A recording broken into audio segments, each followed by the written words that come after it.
Pembantaian Banyuwangi 1978 adalah peristiwa pembantaian terhadap orang yang diduga melakukan praktik ilmu hitam, santet, atau tenung, yang terjadi di Banyuwangi, Jawa Timur pada kurun waktu Februari hingga September 1998.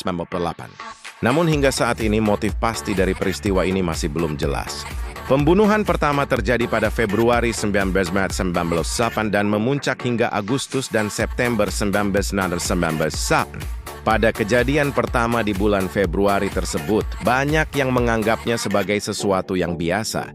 Dalam artian, kejadian tersebut tidak akan menimbulkan sebuah peristiwa yang merentet panjang. Pembunuh dalam peristiwa ini adalah warga-warga sipil dan oknum asing yang disebut ninja. Dalam kejadian ini, setelah dilakukan pendataan korban, ternyata banyak di antara para korban bukan merupakan dukun santet. Di antara para korban terdapat guru mengaji, dukun suwuk, penyembuh, dan tokoh-tokoh masyarakat seperti ketua RT atau RW.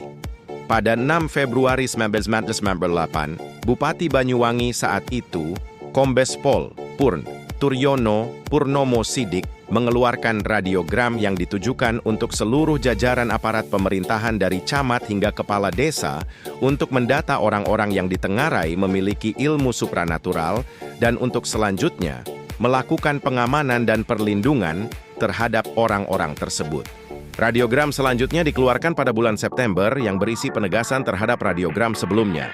Namun yang terjadi setelah radiogram dikeluarkan dan dilakukan pendataan, pembantaian malah semakin meluas. Dalam sehari ada 29 orang yang terbunuh. Sehingga masyarakat berasumsi bahwa radiogram bupati tersebut adalah penyebab dari pembantaian dan radiogram yang berisi perintah pengamanan tersebut adalah dalih pemerintah untuk membasmi tokoh-tokoh yang berlawanan ideologi dengan pemerintah. Selain itu muncul spekulasi bahwa pembantaian tersebut didalangi oleh oknum ABRI. Tetapi hal itu tidak terbukti hingga saat ini.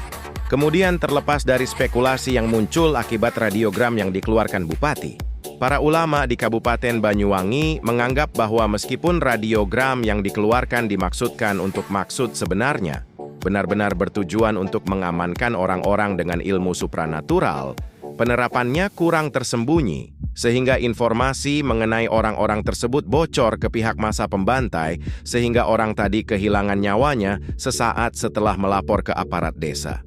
Pada masa pembantaian muncul sosok yang disebut ninja. Ninja tersebut memakai pakaian serba hitam dan kedapatan memakai handy-talkie dalam beroperasi. Ada dua versi mengenai ninja ini.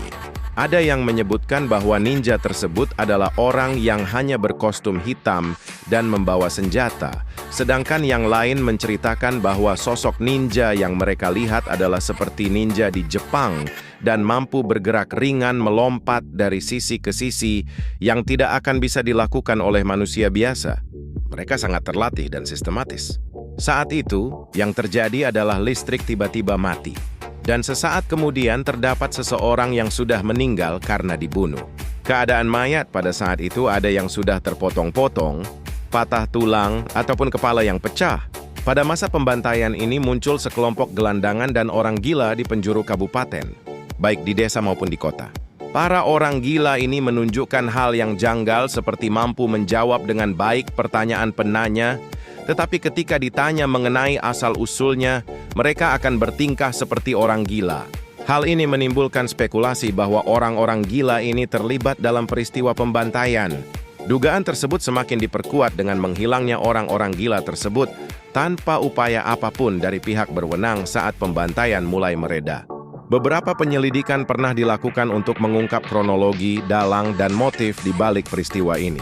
Seperti beberapa mahasiswa datang untuk melakukan penelitian, dan Menteri Pertahanan dan Panglima Angkatan Bersenjata saat itu, Jenderal Wiranto datang ke Banyuwangi untuk memantau penyelidikan. Komisi Nasional Hak Asasi Manusia, Komnas HAM, waktu itu juga telah membentuk tim untuk menyelidiki dan telah mengumumkan pernyataan bahwa terdapat indikasi pelanggaran HAM berat pada kasus ini. Namun karena kurangnya keseriusan, akhirnya penyelidikan dihentikan.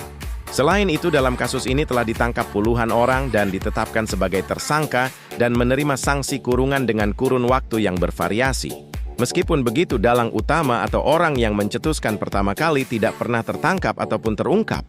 Kejahatan kemanusiaan itu adalah kejahatan yang dilakukan oleh warga-warga sipil dalam keadaan tidak perang.